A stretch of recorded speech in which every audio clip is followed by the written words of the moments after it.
Assalamu alaikum students. Today we are going to take our first grammar class and we will start tenses today.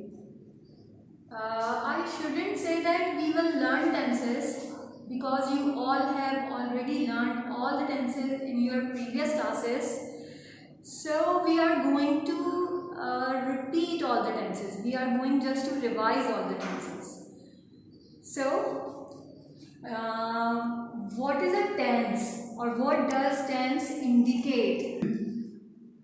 A tense indicates time, and there are three main tenses: present tense, past tense and future tense, and they are further divided into four aspects. What are these aspects? Indefinite, continuous, and perfect continuous.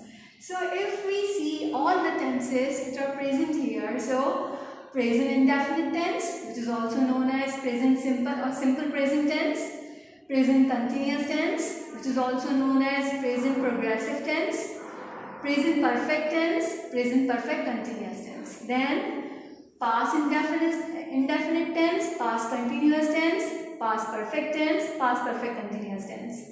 Then future indefinite tense, future continuous tense, future perfect tense and future perfect continuous tense. So this is all about tenses and you all know about these tenses.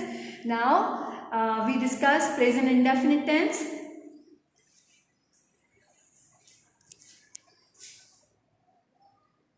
So there is the usage of present indefinite tense. What is the usage of present indefinite tense?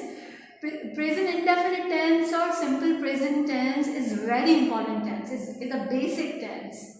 So we use present indefinite tense when we talk about our repeated actions. And our repeated actions can be of two types.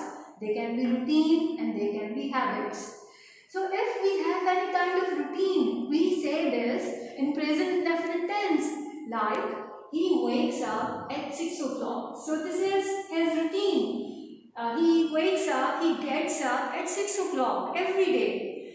And examination takes place in March. So this is a routine, this is a schedule. Every year examination takes place in March.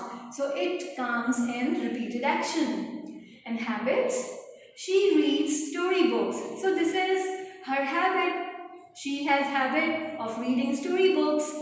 And they complete their work on time, so they are habitual to complete their work on time. So this will come in present indefinite tense. The second use of present indefinite tense is universal truth or universal fact, like the earth revolves round the sun. All the time earth revolves round the sun, but we don't say that the earth is revolving. No, the earth revolves round the sun. And water boils at 100 degrees centigrade or 100 degrees centigrade. Then we use present indefinite tense for the permanent situation. If a situation is permanent, so we use present indefinite tense, like we speak Urdu. So we speak Urdu. We are not going to forget speaking Urdu. So we will say that we speak Urdu. They live in Karachi. And it means that they are not intended to leave Karachi. They are not going to live in any other city. So this is the permanent situation. They live in Karachi. And we also use present indefinite tense to say our state. Like I am a teacher, you are a student, and also this room, the room has a window and a door. So this is also a state, and this is a state verb here. And girls love and obey their parents. So this is also our likes and dislikes also come in the state. So and I especially write this sentence for you girls, for my girls, for girls of Iqra, that they love and obey their parents. Now come to the formulation, come to the structure of the present indefinite tense. So let's see the formulation of present indefinite tense.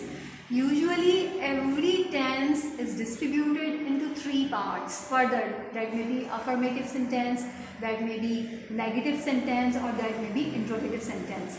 So before starting, reading this, let's see a thing. That is, if we have he, she, it, or a singular noun as a subject, so we will use s or es form of verb. And if we have negative or interrogative sentences, so we will use does with he, she, it, and singular noun. And if we have I, we, they, you, or a plural noun as a subject, so in affirmative sentences we will use the base form of verb. And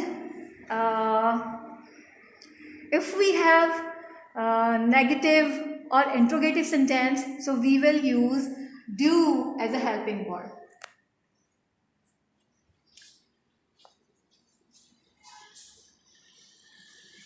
So here in affirmative sentence, the basic structure of present indefinite tense is subject plus first form of verb plus object.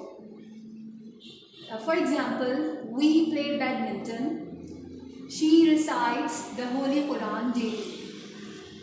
And in negative sentence, the basic structure is subject, helping verb, not, verb.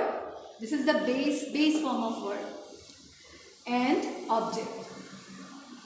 And here the examples are: we do not play badminton, and she does not recite the Holy Quran daily. And for interrogative sentences, we have the formula of first here comes helping verb, then subject, then the base form of verb, then object. And examples: do we play badminton? Or does she recite the Holy Quran daily? Here I want to explain one thing.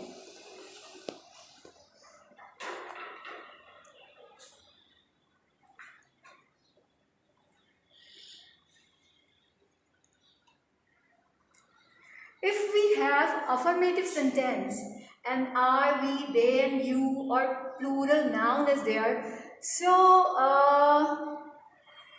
the base form of verb, the first form of verb is just like base form of verb. So I will write week 1 here too. So actually we use first form of verb, but here it will just like as a base form. Like if I say play, so play is the base form as well as the first form of verb. So please note it. So this is all about present indefinite tense. Inshallah, in the next class we will do present continuous tense or present progressive tense. Till then, take care.